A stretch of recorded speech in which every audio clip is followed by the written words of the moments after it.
Welcome. Thanks for being here. Hello. Let me get by this guy. Oh, I forgot. Yeah, I'm super grateful for Nathaniel and Parker for joining us and for trusting this space with what's going to happen here tonight. To preface, so this Mythscience oral history series, Parker came back in, I think it was November of last year, when Slauson Malone / Jasper did a talk, and it was about just an oral history of his coming into music, I guess. And then the most recent one we did since then was Fred Moten, the theorist, writer, and Lonnie Holley, the amazing painter / deity. And it's just been this, I don't know, this sort of legacy building of the hidden things, the unspoken elements of the creation of music and the things that go into making music and why people come to it that isn't just celebrity and the other bullshit that drives the industry. And so they've been really intimate, and it seems like a good, a good fit for what we're going to do here tonight, where we're going sort of to talk about the transition from Injury Reserve to By Storm. And do you want to talk a little bit about any of that before?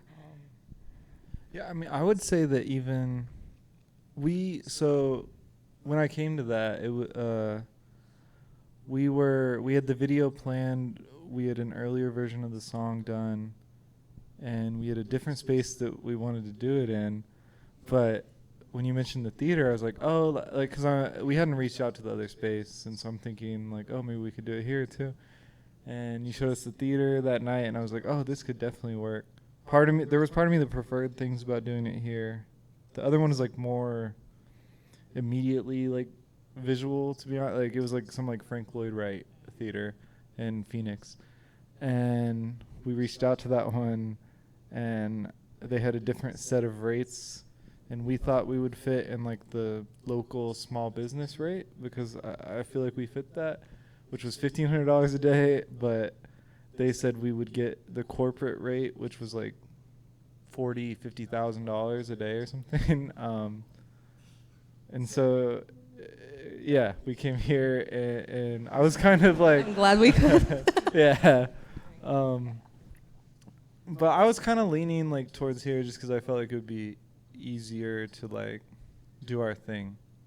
I started to worry that there would be stuffy. I mean, obviously that's an example of a certain amount of stuffiness to insist that would be our rate. But yeah, so I guess, yeah, this was the right place for sure. Yeah, one thing I was going to bring up, it's kind of sort of left fieldy, but last summer I was writing a piece about this curse that the artist Sun Ra put on Los Angeles. He came here in 1971 when he had been living in Berkeley and teaching at UC Berkeley, and he did a show at this middle school randomly in Hollywood, and he had just been off a European tour, got this position at Berkeley, lived in a house that was owned by the Black Panthers, which were obviously heavily active in 1971 in the Bay Area. And he had just been treated like a king for the first time, maybe since he had started in the 50s. And then he gets here, and he's at this middle school, and the lights went out during his performance. And there's this recording where he just goes into a curse of Los Angeles for 20 minutes, and he just puts the wrath. He's you are abominable, and the city will perish. So I really wanted to write about that, but they also wanted, it was an image-based magazine, so they wanted an image to go with it. So I came here with a friend, Nikita Gale, who's a really great light artist, makes really beautiful light installations, and then Arthur Jaffa, who's a wonderful photographer, filmmaker. And we just hung out in this room and kind of consecrated it. We were trying to create a photo shoot that was lifting the curse that Sun Ra put on LA. We did this last July, and it got me thinking about consecrated spaces and the way that things land in a specific space and why people get the courage to do the weirder arts, the things that don't make sense to anyone, but for some reason on a random Saturday we all came and did that, and the pictures were really cool. And it made me think about how it makes sense that other things sort of like land and fall into this room. Yeah, it's kind of interesting because when we were doing the video for this song, having a space where, like you said, you were basically trying to figure out how to photograph this thing, and a lot of times when we're working on not just films but everything, I mean, obviously you have like a layout plan of how things are gonna go, you know, but it almost never happens, and having a space where you can basically, I mean, we were in here by ourselves, and us being able to just go up into the lighting rig and do whatever we wanted to do, and how much that ended up impacting the video itself. I think just having a space where everything's kind of open for like to figure things out and allow things to really be what they are, because I mean, I can't think of a single project that we did that went like as planned, and almost all of them, when they didn't go as planned, they ended up being a lot better, especially when you end up like growing up and growing with these people that you work with. You always end up figuring out how to problem solve as a group of people, and especially if you keep it tight knit. And we have like Nick, who's worked with us all this time, and us all being able to like kind of take control of our emotions when you're working on something and not kind of get in like scramble mode, you know, because early on it's easy to do that, and me and Parker have pretty strong personalities, while Groggs was always just like chilling, you know, and early on it would be a super kind of clash thing, because the good thing about the group is that everyone at the end of the day was really, really passionate about what we were doing, and we all just wanted what was best for the band, whether we had different views or not. So, but now having a tight-knit group of people where you could basically, something could, not that this happened in this room necessarily, but something can completely crumble and go not out of plan, and you could figure out how it's gonna, like, figure out something out of it, and something more special happens. I mean, every video, I mean, the only video that went really on plan was Jawbreaker, really. I feel like that's the only video. I mean, Yeah. And I mean, the Croon and Lime video was like, I remember one time we were sitting there, like, what's gonna happen? Yeah, we were like, what's gonna happen? Like, and that ended up so cool, like that. And you know, the oh shit video where we were the beginning of the oh shit video, we were supposed, instead of running through a wall, we were supposed to drive a vehicle through the wall, which we could not. When we got to the warehouse, the warehouse was lifted. So it was like this high off the ground. Yeah, the slingshot. God saved you. And we had well, someone went to Home Depot lift. and got like a ramp. We tried lifting the vehicle. Yeah, there was a lot. But every video that we've ever done, there's always been a level of like scramble. But the more mature that you get, and especially it starts happening, because it happens with music too, you almost like lean into it. You know, you can't like think of it as like a negative thing. And I think that this happened creatively with the process of like what we were doing and how we were trying to navigate what the future was for this group, you know. And it also it like through every aspect. I mean, when we were walking into this situation, I mean, we knew that there was no way that we were going to continue as like under the injury reserve name with just us two. It would have literally made no sense. And I've told multiple people this, like it's and no disrespect to like this archetype, but it's not like it's like a 6-piece band and the bassist passed away. Like, not that the bassist isn't important, but like this was very, very much like a main like paternal like aspect of the group.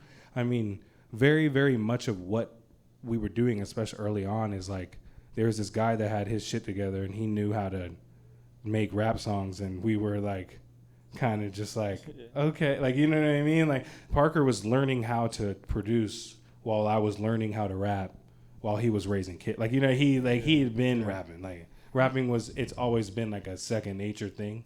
So walking into this situation, it was like we knew that there was no way that this was.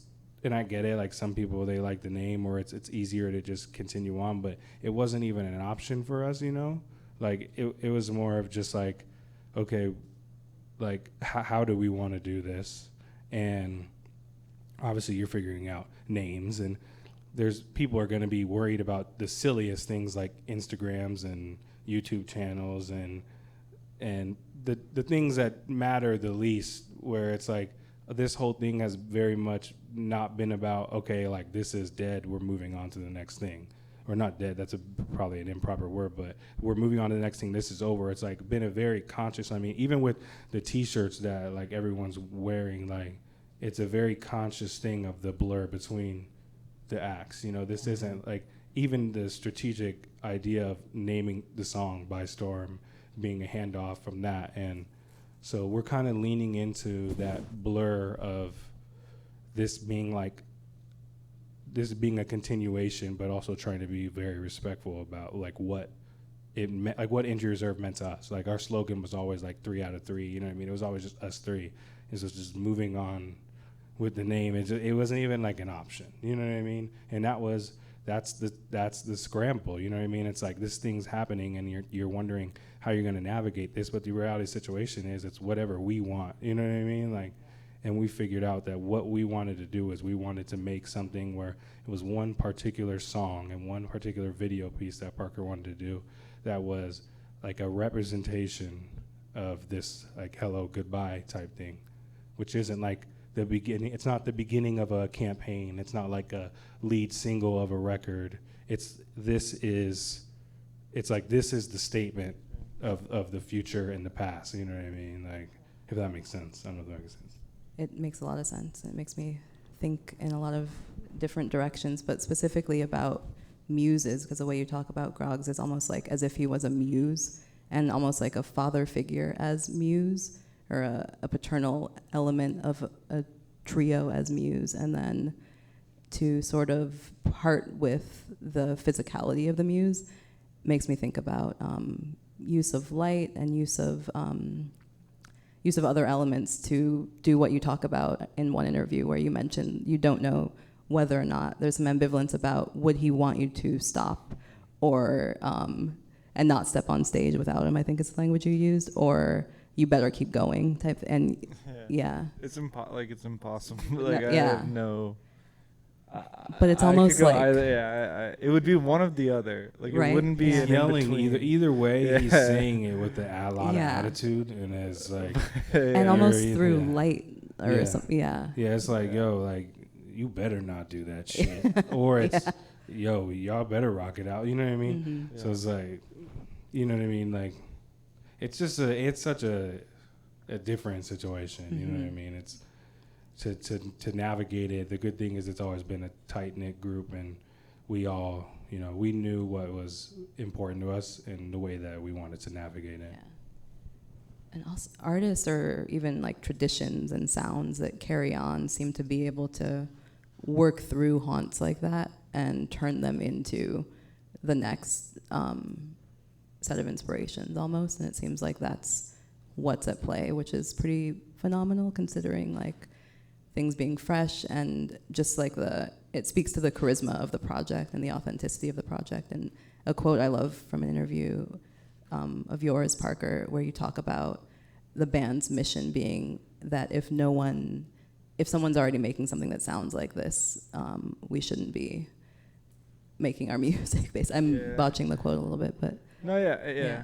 I feel like we even try to apply that like to ourselves. Like we don't. Yeah, we have the one like revisiting stuff. Obviously, you find things cringy. Like it's difficult to hear like old stuff, but the one thing that I at least like see preserved even then is like anytime someone said, "Oh, this is what it is," we reacted with like, "No," like you know. yeah. And I think that restlessness is maybe the whole thing, yeah. Or refuse, yeah. When did you know that the video would be a proper format for making this transition? I want to say, this isn't, I'm not 100% sure on this, but I want to say it was before the song itself, yeah. Yeah. So I think we were making music which is probably how this song happened, because I don't know if this Obviously, no one here has heard the song yet, but I don't know if this song would maybe end up the way it would if it was like with an album in mind. I don't know. But it yeah, we definitely had it in mind. Like we wanted one song that would like be able to be like a handoff, like with two video. Yeah, like a double video, 2 songs, 1 video. Yeah, that was very conscious. And it was like the song happened, and it was like, there you go. Yeah. You know what I mean? It was like the song happened, you went, there you go, and the writing wasn't even like intentional. Like the way it was kind of, I was just in a headspace where I was just like we were just still making the best things that you can possibly make, and it so happens so much with writing all the time. Like you'll write something, and then you'll be like, holy shit! Like I didn't even realize like half the things I was writing, you know what I mean? And then it's like, this is like perfect. Like the concept of the song is perfect for what it is. So it was easy, but I know for a fact that's what it was. You wanted to do a double video that was like this, like this transition piece. And it was kind of just like, I remember we had a call, all of us, and it was just like, all right, we just need to make one. We have a year to make one song. Like I remember that specifically being like, we took like 2 years. Yeah, we took one song. Yeah. So, but here we are. Yeah. I love how opposite of the way the industry hustles things through that type of process is. Just because most artists who are working are barreling through things so quickly they don't even take the time to pause, and much less take a year or two for a reverence the reverential act. We got really lucky because the people that support us, they kind of understand and respect the fact that like things are going to take time for us. And I think a lot of it has to do with like the way that we laid it out for them in the beginning. But at the same time, like they could be the type of people that are like, where the fuck are they? You know what I mean? Like, but they're never like that. Like people always know that whatever we're doing, whether we're being active or inactive, like everything that we're doing is like a conscious decision. Like, and we're very aware of like what we want to do and what we don't want to do. So we've been fortunate enough where we can be in a situation where it's like we could take our time, and when we come back out, like people want to show love, you know. So we're very fortunate for that, and you can't take that for granted. And so like when it's go time, it's go time. This necessarily isn't a go time situation though. This is like we finally figured out the way that we want to talk about this. You know what I mean? Like we finally figured out the way that we want to make this start this conversation about the future and what it's going to look like, and respecting like everything that we've had prior. Yeah, it almost feels when you see it like a bridge between the spiritual material of the band, like a new materializing. The title. So when you were making the video, did you know that would be the next title, or how did that? The band title, or yeah, yeah. That was it was probably before the song again. Okay. That was part of the. That was We had a conversation like maybe around the time we were like somewhat finishing like touring the last album. Mm-hmm. Maybe before that. I don't remember. I think we all kind of thought of the band name separately, and whoever said it first, everyone was like, "Yeah, it's like that's what I was." Yeah, really? Yeah. We've that's always talked about how everybody else is like way better at band names than we are, and we've always talked about like, "Dang, that's a sick album title," or "Dang, that's a sick, it's like song title," and to have this like natural thing that it was a lot easier than us coming up with this just badass name, like, you know what I mean, and it having this like relationship to the band was a lot more important than like a name that like looks really good or sounds really good. It's like one that's like hard to say no to. Yeah, that makes it a lot like the whole easier. situation it's been like that. It's like, no way we don't do this. When the name happened, there was no discussion. It was like, yeah, bet. Like, you know what I mean? Like when the song happened, it's like, yeah, bet. Like, you know, you shoot the video, it's like, yeah, I bet. But that takes a long time to like be sure about that and allow things and the flaws and all the nuances like be what they are and not try to perfect it. I mean, we've been doing it for a long time, and it's also a lot of like trusting each other, you know what I mean? Trusting Parker, and that like it's at the point where I just trust like everything that he wants to do with it. And it's like, yeah, like we back you, you know what I mean? Like, Nick, get the shit figured out. Like, you know what I mean? Like, so yeah, I don't know. I feel like that's a good segue into to starting the song. If that's, because I feel like then we can talk about I've been trying to like not talk about it, like then we can talk about it and everything like that. So I feel like what we're gonna do, guys, is we're gonna show the thing, and then we're gonna come back, and then it's gonna be a lot more elaborate. So yeah, thank you for your patience. This is the double video. Premiere, yeah, this is the premiere. You guys get to see it first. Woo.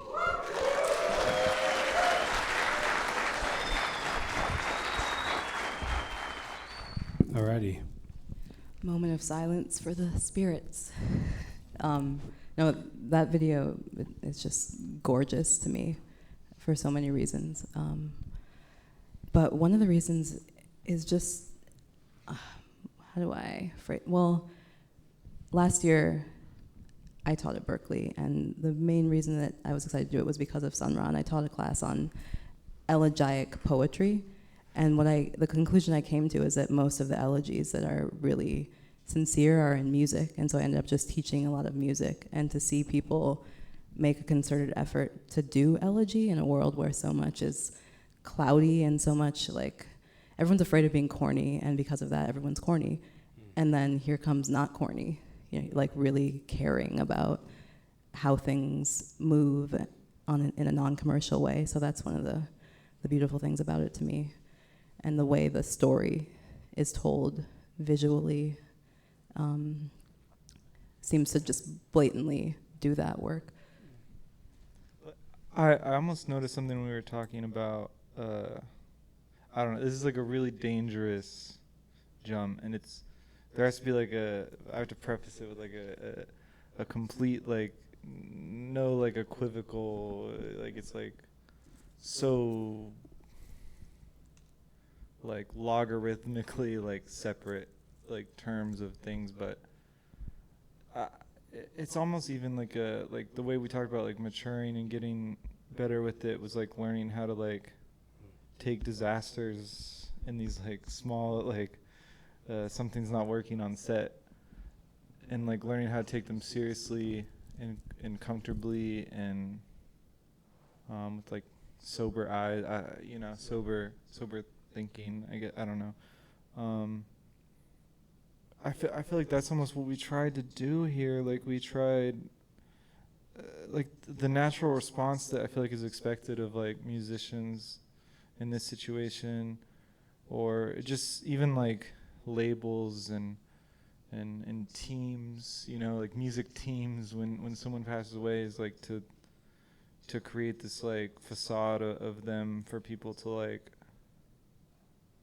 consume with it's like and we just like, I don't know, it's dangerous because you feel like you still want to honor Grox, but it's you also don't want to like commodify and so like we've tried to just, this was like the most I feel like we felt we shot the other videos after for the album, and those ones are a lot about like absence, and there's like a shadow of him, but the shadow is like the absence of him specifically, and with this one it was like footage, and I feel like that's why we started in there and then pulled away to kind of like show that distance and show like just try and be earnest to that, and I feel like that was it's really hard to navigate in the land of like I'm gonna get in my hater bag. I'm sorry, but like the new Corday video with the CGI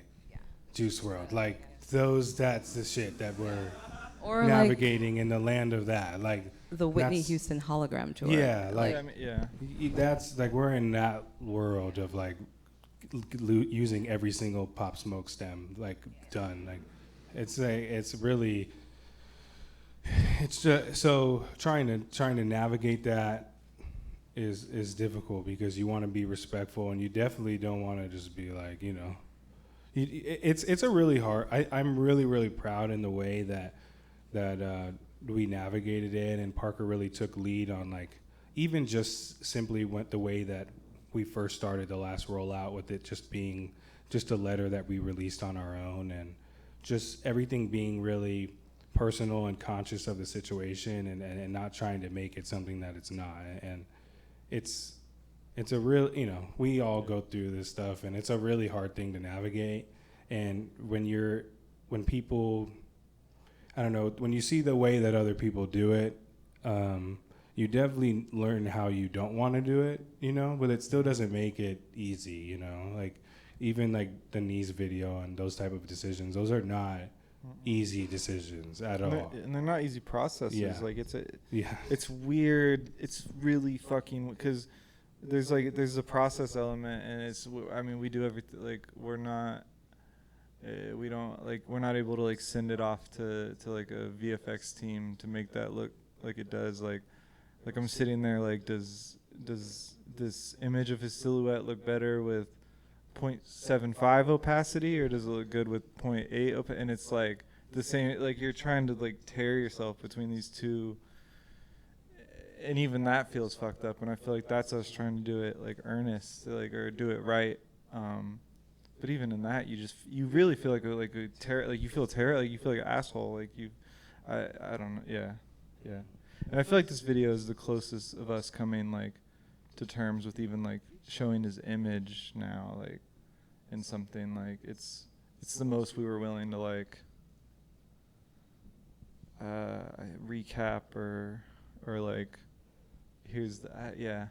I mean, you definitely do it elegantly without exploiting the image. It's clearly homage, and that's what makes it beautiful versus like weird. It's not awkward to watch. It's like you feel good watching it, which I think probably people can attest to who've just seen it.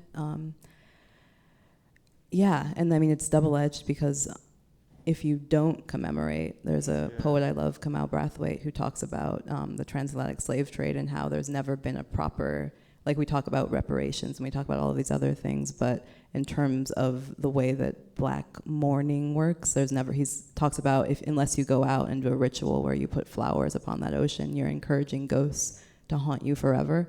And it's like, you're not encouraging ghosts to haunt you forever because you understand the importance of like as you called it, the hello, goodbye. But then also the goodbye is part of the respect too. And if you hold on too long to the goodbye, that becomes extractive, and it could be exploitation at a certain point. And it's so scary. The music industry is just scary because especially the more famous one gets in it, that you're worth more dead than alive. Like Prince, when Prince died, I was so worried because he didn't have a will, but he spent his whole career bucking a system, and then to understand that so many people were going to extract from him from that point in 14, whenever he died until forever. Now all the work that Prince did is turning in on him, and it's like, it's a very sad thing to watch when you see people do the money grab on, especially musicians without heirs. And it's like you're almost Groggs' heirs, and so that's really beautiful in that sense. I mean, also you mentioned that he has a daughter who's a lot like him, which is really dope to hear. Yeah. Yeah, she's a character. That's for sure. But so she rap? So she does. No one's rapping yet. No one's rapping yet. No. Yeah, I mean, yeah, it's an interesting situation to navigate. But that little girl, I mean, there's definitely, if there's any way to see something beautiful out of it, I mean, she's, you know what I mean? Like all the kids though, I mean, all the kids that he raised, I mean, it's a very a special situation, and I'm just happy that we're able to. I just feel so good, like leaving. I don't know. It would have killed me if we ruined what us three did, by taking the safe route of knowing that, if we kept going under that name and going in that direction, like it's the easy route, obviously, and it's. But I feel personally, I feel so much better about it, like knowing, like, okay, that's what we did. It's really hard to put words to, but internally, it's just, it is what it is. I mean this like in a secular way for sure, but there's the old Negro spiritual, and Nina Simone has a version of it where it's like, it would be all right if I changed my name. And I feel like you sort of asked for a kind of permission, you know, like like it seems like the work that you both do together privately is very real, and it's not this kind of performative, you know, I'm going to go to the public and declare that we're, you know, there's none of that, which means that it's all happening in this, it seems like almost like creative luck, but people don't understand the amount of discipline that goes into that and restraint. So it's, I mean, when we think about, I think we do think about bringing it to the public, but we almost think about it in like this is, they need this, like they don't realize, like, I don't know. Anyone who like goes to a concert and sees the hologram thing and isn't like disgusted is like not, it's bad. You know, my theory, I mean, it's pretty dark, but I just feel like there's like an innate disgust meter that humans were born with, and like around maybe like 2018, it just like left the planet. Like, it feels like that. Like, Sometimes why aren't you more definitely does. disgusted with stuff? Yeah. Like Chat GPT, or not even the technology itself, because I don't believe in that kind of like Luddite energy, but the uses of it. Like, why can't you understand when a use is pernicious versus when it's evocative of something good, you know? Which is, it's like you sitting in a room trying to figure out the saturation points. It's like, how do you know, you know? Yeah. Yeah, you're like mixing vocals. I mean, you know, that's all people look at. Some Yeah. people see that as the thing, like Yeah. the whole of it. Well, it's the technocracy winning. Yeah, It's why people are like trying to like be ODB. I mean, you've seen all the people who are like, I'm gonna bring back, you know, using people's voices now that there's the technology. There are people who are like, who was it? I blocked it out because I was so mad. Yeah, they're like making songs with dead artists. I think they've charted. Maybe is there like a Drake Weeknd song? They're not dead, but there's like a AI song that's They're charted. kind of. I mean, they're disembodied. Yeah. We can reel it in, I guess. Yeah, For Drake in the week. That's It's dark. That's dark as it is.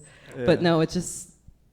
I mean, it's gonna take a lot of all of that discipline and restraint in this era, as all of this. I mean, just this week, for example, there was that like the number of songs in the world doubled because some billionaire just made however many billion AI songs, and that is. I mean, it's. Now we're getting a little bit weird and veering off, but we'll bring it back. But just related to like why people strike when they're trying to use the likeness of a person, pay them $100, and then in perpetuity own it, and to protect your friend and your people from that is like so important now, because you never know like what kind of contract was signed at what point where all of us might be subject to some crazy AI. All the movies are just like using face recognition technology to put you in. We just don't know how far it could go unless people say something at a certain point. It's like I feel like it's like a context. Like I feel like amongst each other we are much more loose about like pointing out something as like, oh, that's so like. But you take it in the music industry and it's like almost at the forefront of that kind of like commodification of like people's identities or like images or whatever. And so we're definitely way more cautious with it in that sphere. It's different context for sure. You know what's interesting? I've noticed just the people who have tried it, and I've asked myself this, like with family members, with my own father who was a singer, like would I want to bring back his voice and make him sing? And I got my disgust meter, which I think I still possess, like came on. I was like, absolutely not. That's crazy. That's ventriloquism of like an evil order maybe. But I've noticed that when people try it, the thing that's missing is cadence and the space between words, which I think is the most improvised thing, because it's based on like the energy of all of the people in the room and how you're feeling that day. Like cadence is really particular, and I've never heard AI get that right. And so I don't know, it's just really something cool, I think about. Yeah. I mean, anytime someone assumes that like it's something, there's like almost like two different.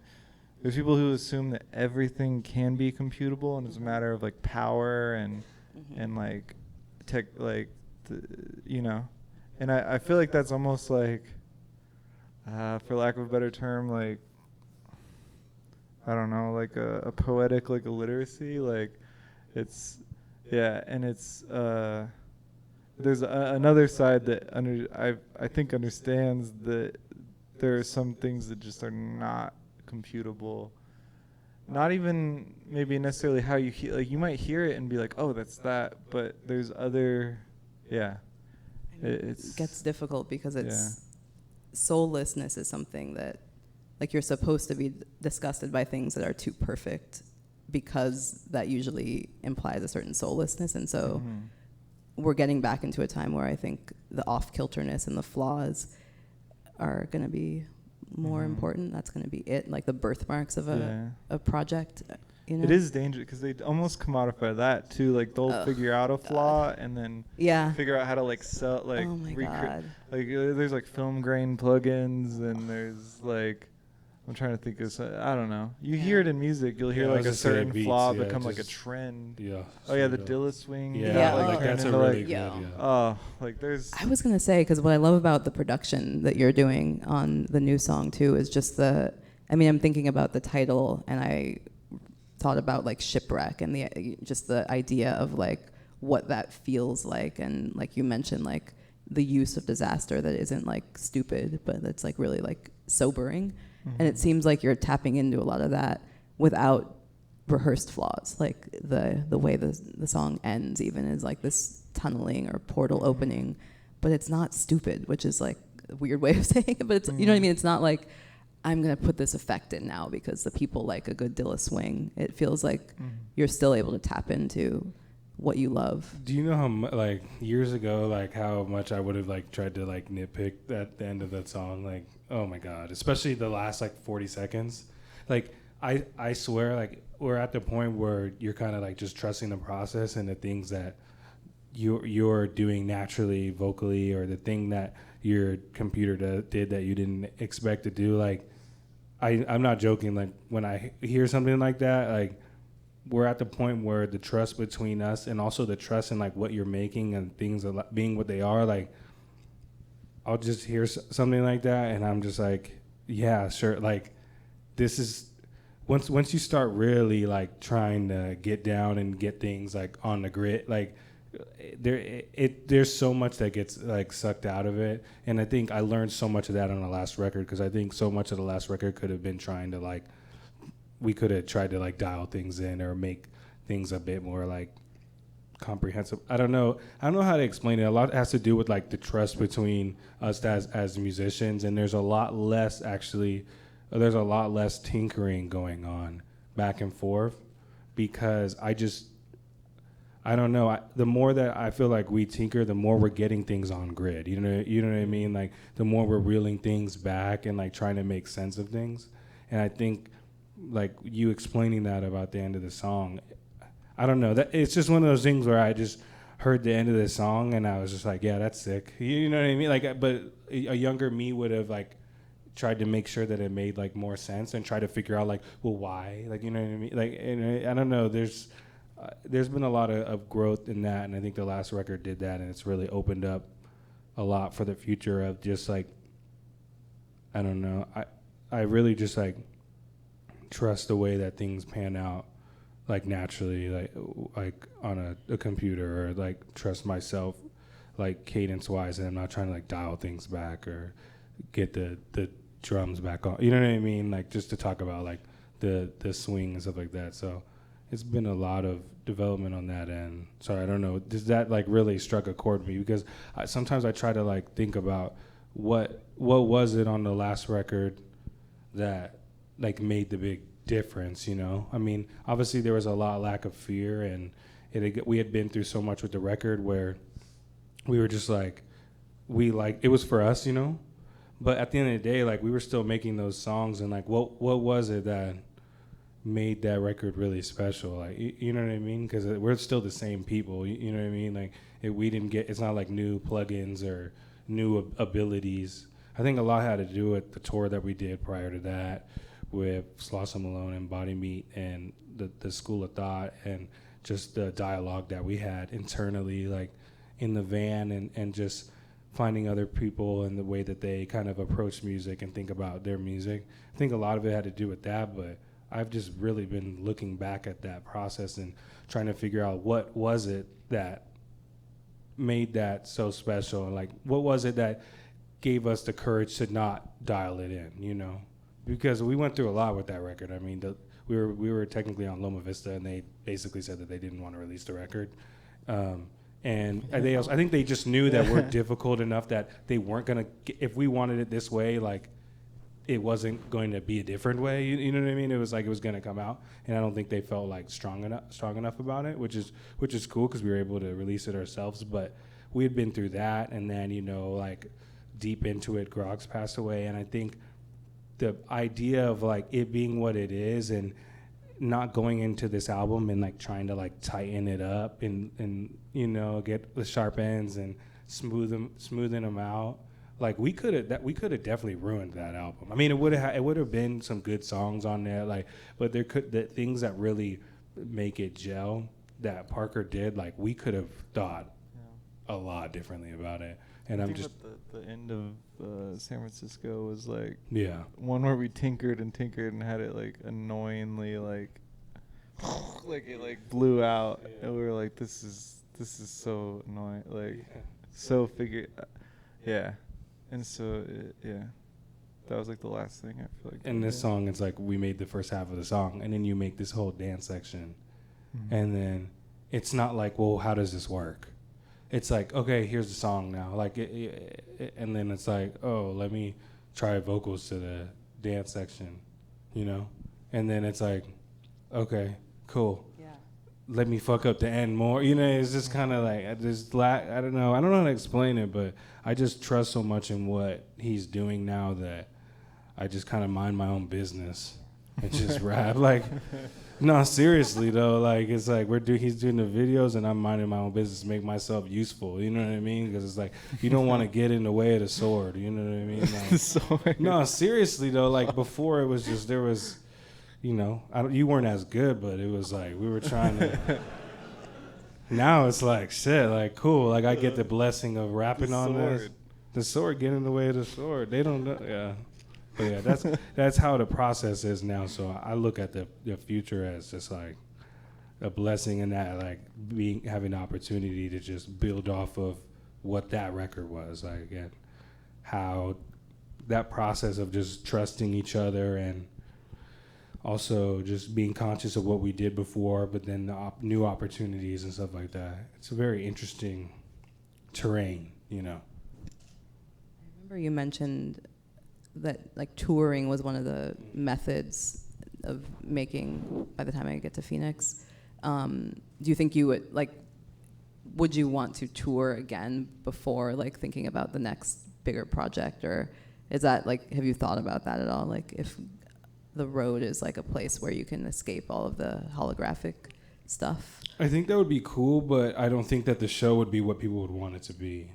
If it would be strictly for our creative process. If we were to do the tour to get something out of it for the next record, I don't think the shows would be what people wanted them to be. But the tour, I can't even explain how special it was, and what even just transferring your music for a venue. And what that does, a lot of times people are just trying to figure it out for the 45 minutes, but we've been able to turn it into just an extension of the creative process and kind of a next evolving thing.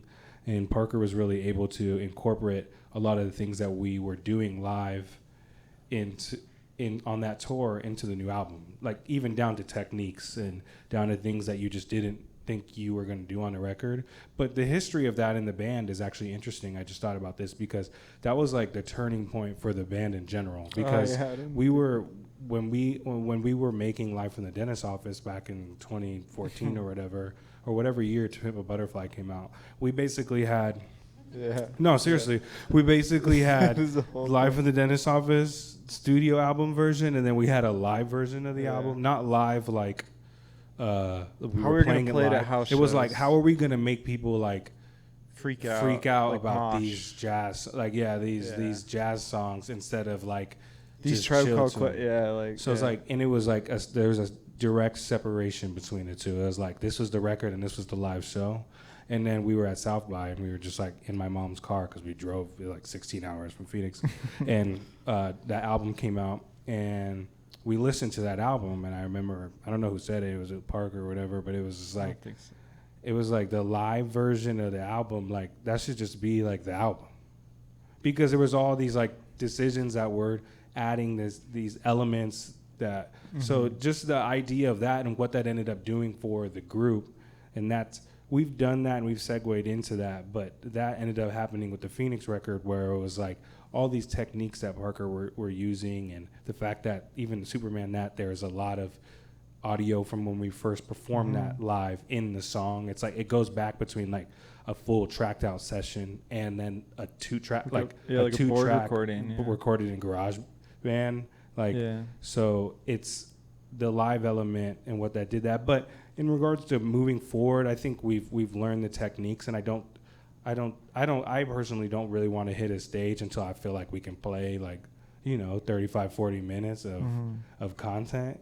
But the cool thing about this, and I don't know, we haven't really talked about this, so this could be a big boo-boo, but like the good thing about the idea of this band, like not the blurriness. Yeah, the blurriness of the band is like we can play a show and we can still play whatever the hell we want to play from our discography. Like it's not like a situation where it's like, oh, I can't touch this. You know what I mean? So it's like that's what we really like about it, because this really is like an extension of the band. It's not like, okay, we've moved on, which is why you pair these videos together. You don't drop the one video and then you start a new YouTube channel and a new Instagram post, and you know what I mean? I mean, people want it to be official digital, but like at the same time, we got to be conscious of what it is. Like we are nothing without that. You know what I mean? So it's going to be an interesting journey. We're gonna figure it out. You know what I mean? Like, I love the imagery in the video about rebirth and like chrysalis and all of the way that fabric. I don't know. It's a beautiful like illustration of that. So I think that you'll figure it. And did you story like who wrote the video script, or was that like a duet? I kind of like sent them this like. I've gotten into the habit of making these like bizarre, like they're treatments, but they're like basically video. It'd be interesting to like show one in some context, but I don't think I'd be. I don't know. Because they're going to be looking for it. They're going to be trying to find it.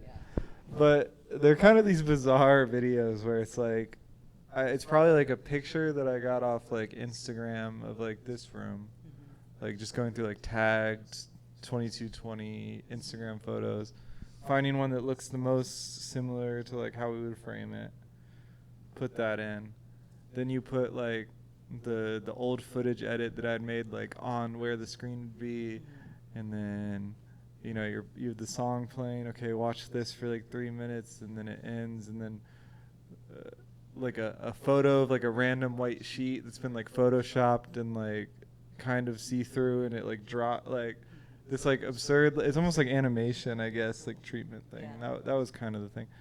But and like the whole verse section wasn't in there. Like that was something we just found here. That was a scramble. Yeah. We ended up in the light booth. Yeah. And it ended up being a big part of the video. But so it's a mix. Yeah. To answer your question though, it's like he sends a treatment, and what are we gonna do? Like, what are me and Nick gonna do? Like, no. I'm like, bet, run it up. Like, you know what I mean? So the process it's really like when he's got it going, like, swipe the Amex type vibes. Like, so it's not like it's the collaborative effort. Not that it's not open. It's just so not necessary because it's like this is such a sacred thing. Like, what am I gonna tinker on?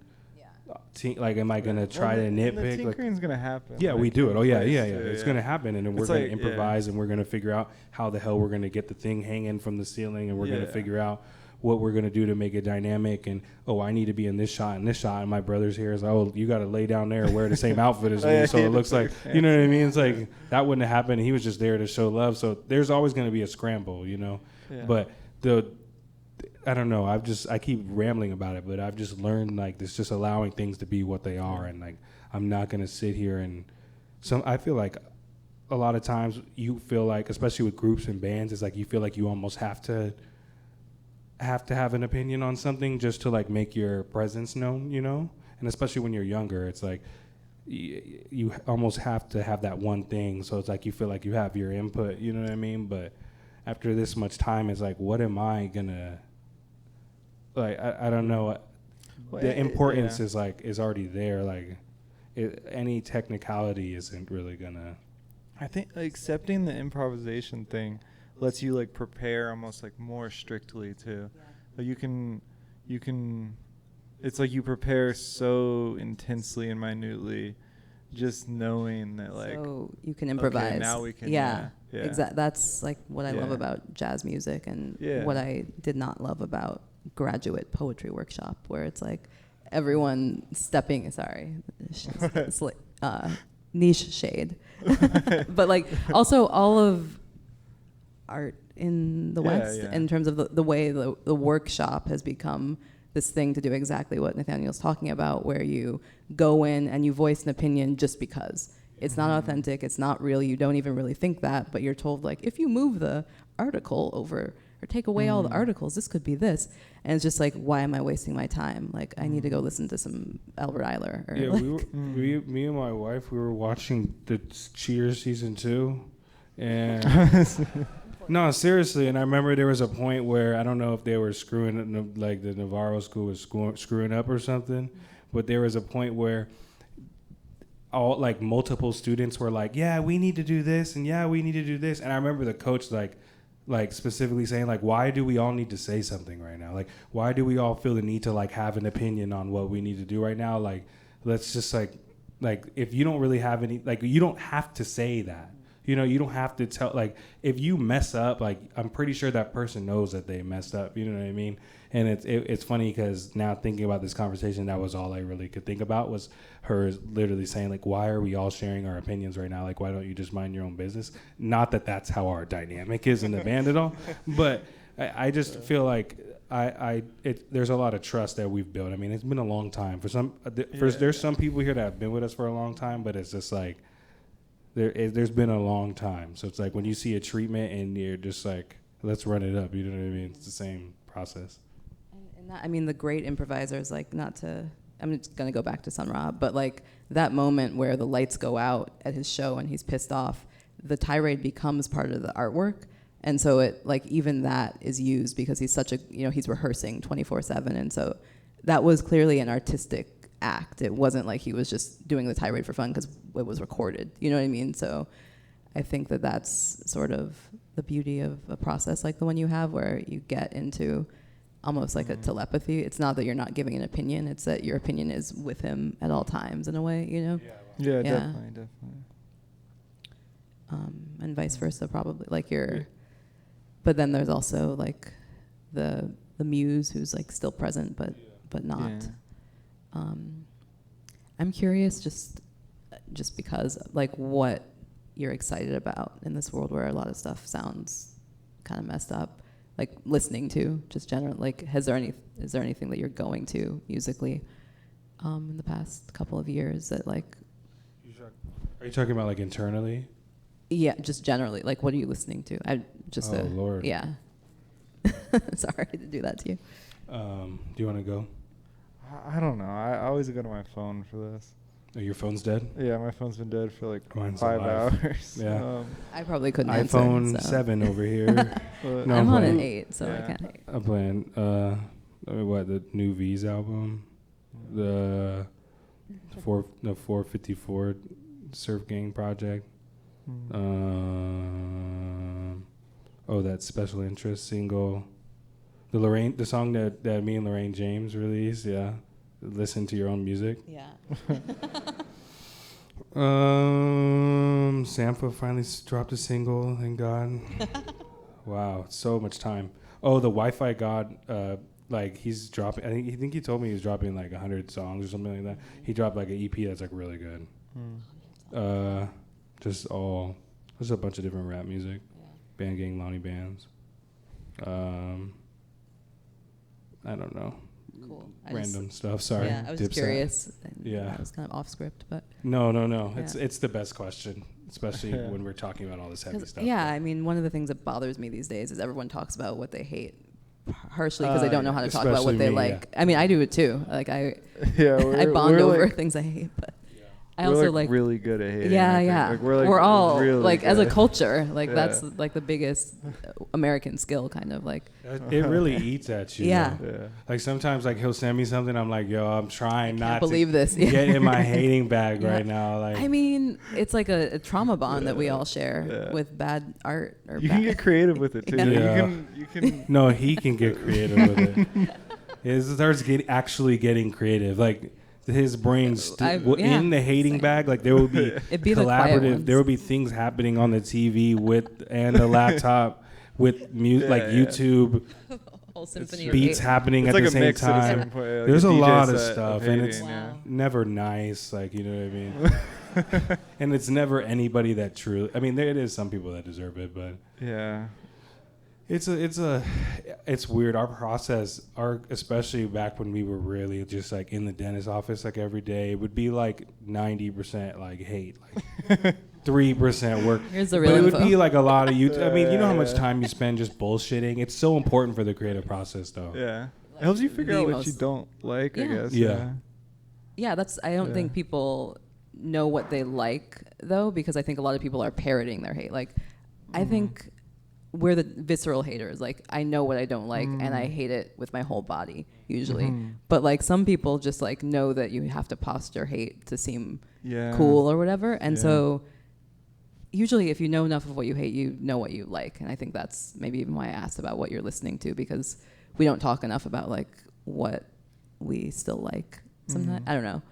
And then like it helps you. People make you feel Yeah. weird for doing it too. Yeah, and which is Yeah. weird because I It's think like that transactional, like Yeah.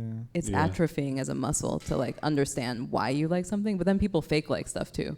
Like you might yeah, not yeah. like every song on like a SZA album. I'm not throwing shade. Yeah. I'm just saying someone who came to mind right now, like a popular person who's like on SNL, and everyone's like, you must like this music, and it's like, what if you don't like all the music? And Yeah. it, you know, I do get really excited when something is like I'm on the edge of hating it, but it's like recontextualize it. That's same. fun. I love that too. It's Yeah. humbling. Yeah, yeah, It's yeah. like, yeah, damn, yeah. here's the humility. That's maybe the singer I've been listening to the most, but I didn't really want to talk about it because he's like older. Like I think the albums are from like the 70s.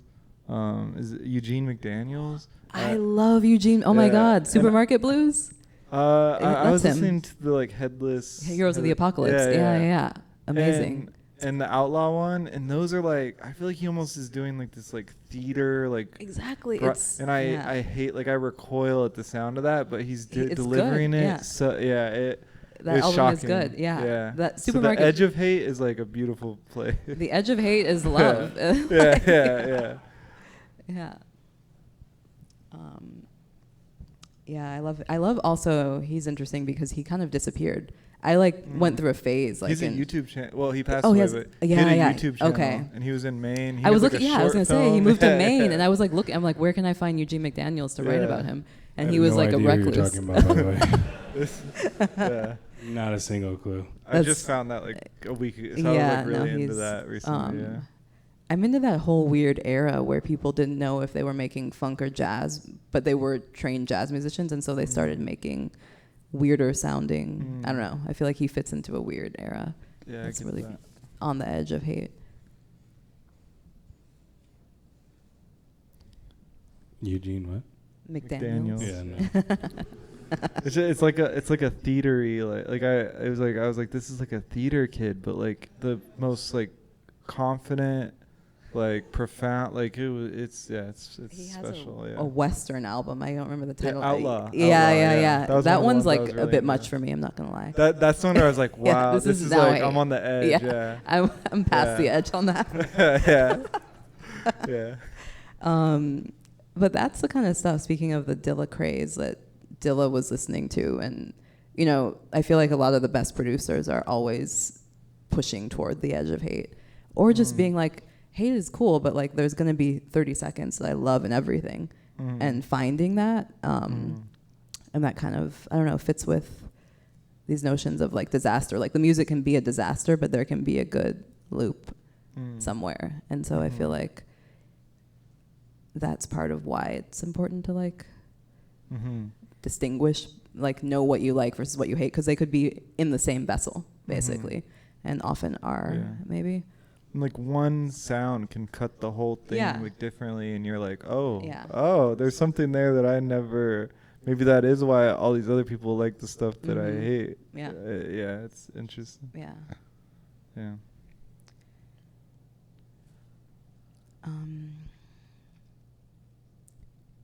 You want to see what they got? If they got I was anything wondering they're if we should trying to open vibe the with? questions. I don't know if you guys are. We would have been. This has been the one thing that we've been trying to figure out. If anybody would want to ask any type of questions that they had questions about. If you did, there is people. Okay, so we are going to do this. Okay. Is Nick? Nick? He's got it. Look. Where is he? He's ready, Freddie. Yeah.